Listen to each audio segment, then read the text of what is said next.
We wait too long to train our leaders. On average, a person is going to be in a management or a leadership position for at least 10 years until they get any training at all. And let's not even talk about the 60% of new managers that fail within the first 24 months. These numbers are staggering, and the companies fail to do anything at all about this. Good leaders and managers are the foundation of a company's culture, of the company's performance, and making sure that all of the best performers remain in the company. And in the end, they're the foundation of the company's bottom line. Yet companies are asleep at the wheel. Now let's look at the research that was done about this. Okay, so this is the article, Way Too Long to Train Our Leaders. It was actually written in December of 2012, but it's still really relevant today. So what did the research and author say about this? Leadership development can be taught at any age, and that companies wait far too long to begin. And when I say late, very late. When I looked back at our database of some 17,000 worldwide leaders participating in our training program who hailed from companies in virtually every sector throughout the world, I found that their average age was 42.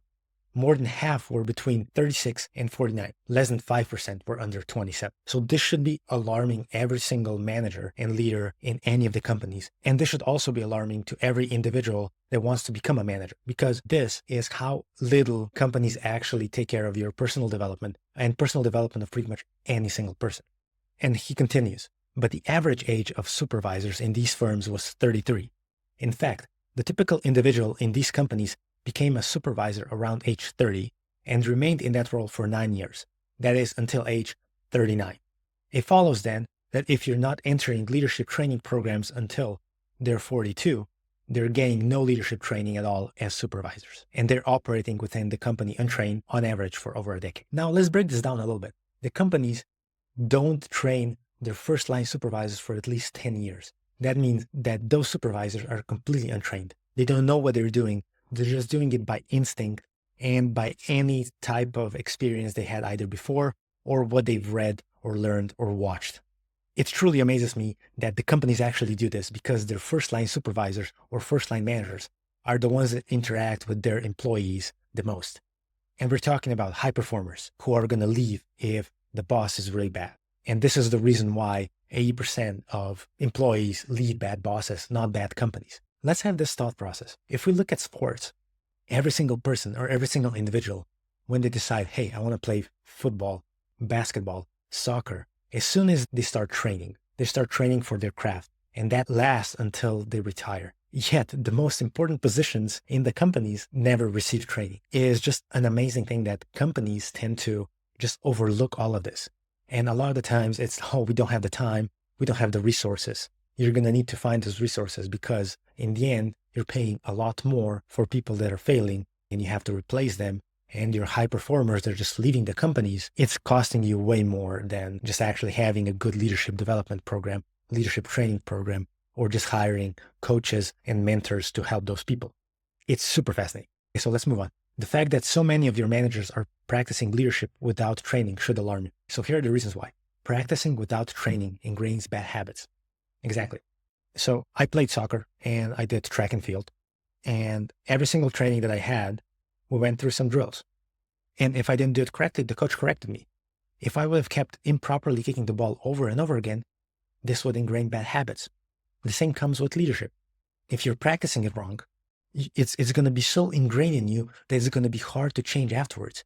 So just imagine you doing one thing for 10 years, and then somebody gives you a leadership development program, and most likely a leadership development program is going to be a few lessons or a few sessions or whatever. And they're going to be telling you, hey, you're doing everything so wrong. Do it the other way. What's going to prevail? 10 years of your experience when you were doing it as before, or somebody telling you in a few hours, hey, this is not right. Removing bad habits, especially ingrained bad habits, is really hard. And it's really unlikely that the person is going to be able to change. What does that mean for companies is that they limit the expertise of those leaders, the skills of the leaders. They don't develop them at all. But what it means for an individual, it's even more devastating. You can limit your career a lot just by having these ingrained bad habits and nobody helping you. And we're not talking even about the 60% of new managers that fail within the first 24 months. That can derail your career permanently. For people and individuals that want to become managers and they fail within their first assignment, it's going to cause a ripple effect on their resumes, on where they get the jobs. And we're not even talking about the self-confidence that they're probably not going to have, since they're going to be fired or replaced by somebody else and they're going to be put into an individual contributor position again. It is really shocking. So the second one is Practice makes perfect only if done correctly. Practicing for hours doesn't automatically create excellent skills. Pretty much what I was saying before. I was able to kick the ball 10,000 times, and if I did it incorrectly, this bad habit would have been ingrained in me, and I wouldn't have been as effective as if a coach showed me correctly the first time, and then me practicing it 10,000 times with the coach's supervision. And this is what we do with sports all the time. But apparently we don't do this for our managers and leaders, which are crucial for the working of our company. Here again, just imagine if you're playing soccer, football, basketball, and you have a team that actually practices with a coach, and that the coach actually tells them everything that's wrong and he ingrains good habits with them. And then let's look at a team that also practices, but they don't have a coach. Who do you think is going to win? 100% of the time, it's going to be the team that has a good coach, because they're going to have better habits, better skills, and pretty much they're going to be a better all-around team. And this is exactly what you need to do with your leaders. And if you're an individual that doesn't have that support system built around you, it should ring alarm bells around you, and you need to get that support right away. Hey, post Edis Blush here. So we actually had a soccer game when I was in 12 or 13, where we actually beat the team. It was either 23 or 27-0. The way that happened was that the opposite team actually didn't have enough players, and apparently they just picked them out of the street so that they could even play. So one of the ironies of this game was that our goalie actually scored 2 goals because we didn't even need him in the goal, since the opposite team was never able to get into our penalty box because we were so good and so dominating. And I think pretty much everybody in our team scored at least 1 goal. So this is what training, practicing, and doing it the correct way can actually do to your team, to the managers and leaders within the company, and to each and every single individual who wants to become better in his or her craft. Okay, let's move on. Your young supervisors are practicing on the job, whether you've trained them or not. Supervisors are, of course, leading people from the first day on the job. And from that day, habits are being formed. Attitudes are being created. Management practices begin to coalesce. Would it not be in the organization's and the individual's best interest to begin that process the moment they're selected for that position? An amazing question. The answer is yes. You are setting yourself up for failure as an individual if you don't have a coach, a mentor, or a leadership development program that you're enrolled in so that you can develop your skills. And for organizations, they're shooting themselves in the foot because they're not providing the training. They're losing their best employees due to bad managers. And in the end, what's unfortunately most important for the companies at this stage is their bottom line. They're losing profits because of this. They need to onboard new managers. It costs them time and effort to recruit them, and then they lose 60% of them within the first 24 months. That's a staggering number, especially if you look at the fact that when you're onboarding, or at least you should be onboarding a manager, the manager is not going to come up to at least a decent performance for the first 6 months at least. And then the manager leaves, and then the new process goes over and over again. You can't just pick up a person and say, hey, you're going to be a manager. And that comes into thousands and thousands of dollars that the company is losing. And then on the flip side, they're losing revenue because the teams are not performing at peak efficiency. They're not as effective. And besides the cost, the companies are also foregoing their revenue because the teams are not as efficient as they could be. If you have a team in manufacturing operations, if they're not performing as well, your output is going to be less. So the less items you produce, the less you can sell. And that means the revenue is going to go down as well. Profit equals revenue minus costs. Your costs are going up because you need to recruit more, but your revenue is also going down because you're not producing at your peak efficiency. So that means that the profit is also going down. This is what really fascinates me with companies.